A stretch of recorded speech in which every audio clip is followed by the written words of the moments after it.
पालन नहीं करेगा तो उसे कठोर से कठोर दंड दिया जाएगा। तालमुद उनका धार्मिक ग्रंथ है, उसकी ये महत्वपूर्ण धारणा थी कि परमात्मा कठोर है, ईर्ष्यालु है, जो उसकी आज्ञा का, उसके कमांडमेंट का पालन नहीं करेगा उसको दंड दिया जाएगा। इसलिए संभल संभल कर चलना, नहीं तो दंड भोगोगे। परमात्मा का कोप भाजन बनना पड़ेगा, क्रोध का भाजन बनना पड़ेगा।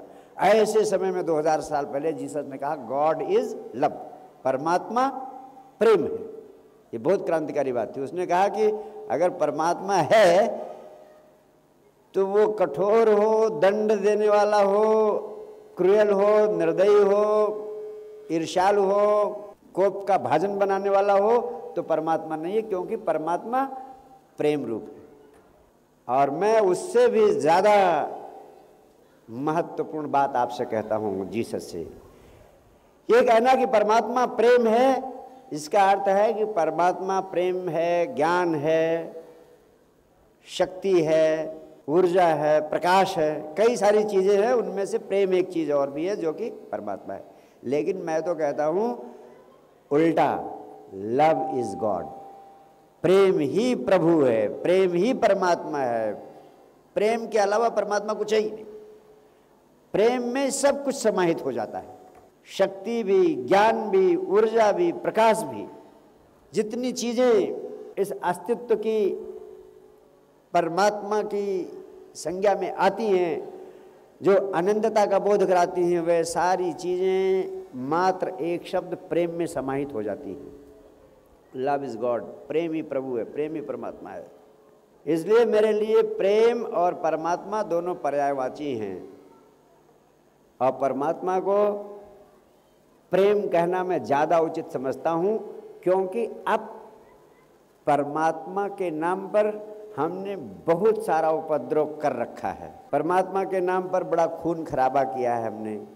परमात्मा के नाम पे हमने लड़ाई झगड़े किए हैं, हमने हिंसा की है, हमने एक दूसरे की छाती में छुरा भोंका है, गर्दनें काटी हैं। हिंदू, मुस्लिम, सिख, ईसाई आदि कहकर हमने परमात्मा के नाम को विकृत कर दिया है, गंदा कर दिया है। लेकिन प्रेम शब्द अभी भी अछूता है। प्रेम शब्द अभी भी पंडित, पुजारी, मुल्ला, मौलवियों के हाथ भी नहीं लगा है। इनके हाथ जो लग जाता है वो गंदा हो जाता है।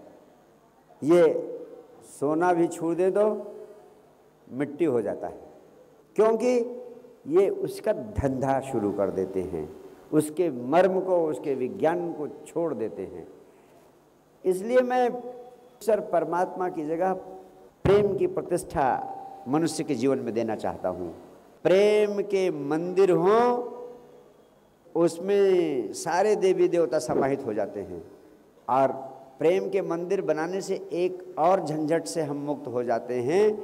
पहली झंझट तो यही खत्म हो जाती है कि हिंदुओं का परमात्मा, कि मुसलमानों का परमात्मा, कि ईसाइयों का परमात्मा, कि सिखों का परमात्मा।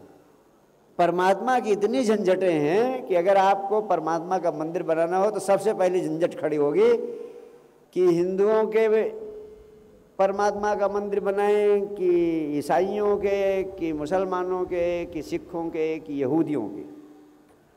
और आपने कहा कि भाई और किसी से क्या लेना देना है, हमें तो हिंदुओं के ही परमात्मा का मंदिर बनाना है। अब अगर मान लीजिए आप हिंदुओं के परमात्मा के मंदिर बनाने की बात पर आ गए, तब भी मामला बहुत जटिल हो जाता है, क्योंकि हिंदुओं में भी कोई एक परमात्मा तो है नहीं, हजारों पंथ हैं और 33 करोड़ देवी देवता हैं। अब प्रश्न खड़ा हो जाएगा, झंझट खड़ा हो जाएगी, किसको मानूं? एक देवता का बना लिया या एक देवी का बना लिया तो दूसरी देवी देवता नाराज ना हो जाए, फिर झंझट खड़ी हो जाती है। इसीलिए लोग एक मंदिर शुरू करते हैं और धीरे धीरे उसमें 50 देवी देवताओं की मूर्तियां लगा देते हैं, डर के मारे। हनुमान जी के भी रख दो, भैरव जी को भी रख दो, काली जी की भी रख दो, इनकी भी रख दो, धीरे धीरे सबको। और जब हमने कहा लव इज गॉड, प्रेम ही परमात्मा है, तो मैं तो कहता हूँ एक प्रेम का मंदिर बना दो, उसमें जितने 33 करोड़ देवी देवता, अल्लाह, ईश्वर, परमात्मा, गॉड, जितने भी देवी देवता, परमात्मा, ईश्वर की संज्ञाएं हैं, सब उस प्रेम में समाहित हो जाती हैं। अब प्रेम की एक खूबी है, दूसरी महत्वपूर्ण बात, कि वो ना हिंदू है, ना मुस्लिम है, ना सिख है, ना ईसाई है। प्रेम एक ऐसा ईश्वर है जिसकी सबको जरूरत है, हिंदू को भी, मुस्लिम को भी, सिख को भी, ईसाई को भी। हो सकता है हनुमान जी को मुसलमान, ईसाई, सिख, यहूदी मानने को तैयार ना हो, लेकिन प्रेम को सबकी जरूरत है, प्रेम की सबको जरूरत है, चाहे हिंदू हो, चाहे मुस्लिम हो, चाहे सिख हो, ईसाई हो। इसलिए आने वाले समय में प्रेम के मंदिर ही ज़्यादा सार्थक होंगे। आज पृथ्वी पर नास्तिकता फैल रही है, इसका कारण आपको पता है? सबसे महत्वपूर्ण कारण क्या है? सबसे महत्वपूर्ण कारण लोगों का नास्तिक होना नहीं है। लोग इस झंझट से परेशान हो जाते हैं कि अगर भगवान को मानो भी तो कौन से भगवान जी को मानो। ये इतनी भारी संख्या में हैं, आखिर कौन से भगवान जी को पकड़ा जाए? तो लोग सोचते हैं इसलिए किसी भगवान को ना मानो तो सबसे ज़्यादा टेंशन फ्री रहोगे, केयर फ्री रहोगे, इसलिए नास्तिक हो जाते हैं लोग। कहते हैं कितने भगवानों की झंझट में पड़े। इसलिए मैंने कहा एक भगवान, एक ईश्वर, दैट इज लव, जिसे हम प्रेम कहते हैं। प्रेम ही प्रभु, प्रेम ही परमात्मा, और उसे सबकी ज़रूरत है। और इसके लिए ज़रूरत है निर्दोष बच्चे की तरह सहज हो जाना, सरल हो जाना, अपने जीवन को विराट करो और इस प्रेम का मंदिर बने। प्रेम के मंदिर के लिए ज़रूरी है, प्रेम कैसे आपकी ज़िंदगी में प्रकट हो सकता है, इसके लिए ज़रूरी है ध्यान का अभ्यास करें, होशपूर्ण रहें। तो मैं चाहता हूँ कि प्रेम का मंदिर बने और उसके भीतर ध्यान का दिया जले, ऐसा मंदिर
और गहरे उतरना, यानी किसी के प्रति आकर्षण शरीर के तल पर ही न हुआ, पूरे मन भावना से उसके प्रति आकर्षित हो जाना, प्राणों से उसके प्रति बेचैन हो जाना, मन से उसके प्रति तड़प पैदा कर लेना। ये मन के तल पर और गहरे उतर जाना काम वासना का अगला चरण है। और तीसरा तल है आत्मा का तल। आत्मा के तल पर पहुंच जाने पर तुम्हारे और तुम्हारे प्रेमी के बीच में कोई अंतर नहीं रह जाता है। आत्मा के तल पर पहुंचने का अर्थ है कि पति ने पत्नी में ही अपना प्रतिबिंब देख लिया, पत्नी ने पति में अपना प्रतिबिंब देख लिया। पति सुखी तो मैं सुखी, पत्नी सुखी तो मैं सुखी। पति के लिए पत्नी का ही सुख चिंता का विषय रह जाए, पति के लिए पत्नी ही सोच का विषय रह जाए, पत्नी की हर आनंद को अपना आनंद बना ले, पत्नी पति के हर आनंद को अपना बना ले, इतना गहरे तल पर जुड़ जाए, इसी को कहते हैं आत्मा के तल पर जुड़ जाना। और जब आत्मा के तल पर तुम जुड़ जाते हो, ये प्रयोग घर से शुरू करो, और ये जब गहराता जाता है तो धीरे धीरे धीरे धीरे धीरे धीरे यह संपूर्ण प्रकृति के प्रति, विराट अस्तित्व के प्रति बढ़ता चला जाता है। शरीर के प्रति यानी प्रथम चरण पर जो प्रेम होता है उसे हम कहते हैं फॉलिंग इन लव। जैसे कहते हैं माई सन हैज़ फॉलन इन लव, किसी ने कहा कि मेरे बेटे को प्रेम हो गया है, वो प्रेम में गिरना है। शरीर के प्रति आकर्षण और शरीर के प्रति आकर्षण तक ही सीमित रह जाना, that is falling in love, वो प्रेम में गिरना है। अगला चरण है मन के तल पर प्रेम का हो जाना, गहरे तल पर पहुंच जाना, इसको कहते हैं बीइंग इन लव, प्रेम में होना। यानी मन से प्राणों से एक तड़प दूसरे के लिए हो जाए, इसको कहते हैं बीइंग इन लव, प्रेम में होना। पहले को कहते हैं फॉलिंग इन लव। और अधिकांशतः इस पृथ्वी पर फॉलिंग इन लव तक ही सीमित रहते हैं लोग, वहीं पर सीमित रह जाते हैं। उसी के बाद शादी ब्याह हो जाता है और फिर प्रेम का गला शादी होते ही घोट दिया जाता है, खत्म, उसके बाद प्रेम समाप्त।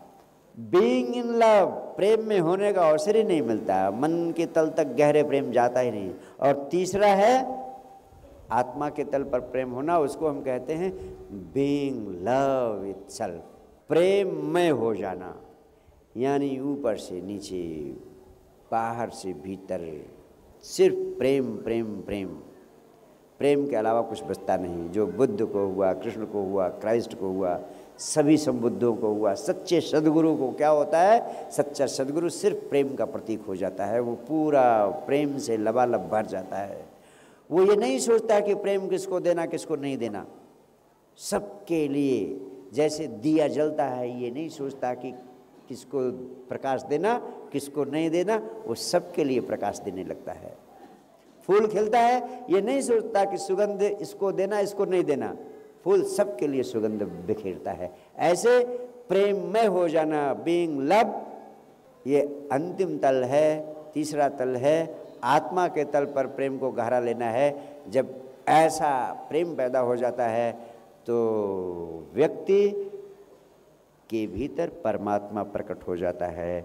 हम जब कहते हैं बुद्ध कृष्ण क्राइस्ट परमात्मा, इसलिए कहते हैं कि वो पूरा पूरा प्रेम से भर गए, ऊपर से नीचे तक प्रेम के अलावा कुछ बचा ही नहीं। ऐसे प्रेम को तुम अपनी ज़िंदगी में प्रकट कर सकते हो। अपने दाम्पत्य जीवन से शुरू करो। अपने दाम्पत्य जीवन में रस भरिए, आनंद भरिए, ताकि साक्षात परम आनंद का आपको स्वाद लगे और परम आनंद के अनुभव से आप गुजर सकें। आप सबको बहुत बहुत प्यार, आप सबको बहुत बहुत आशीर्वाद।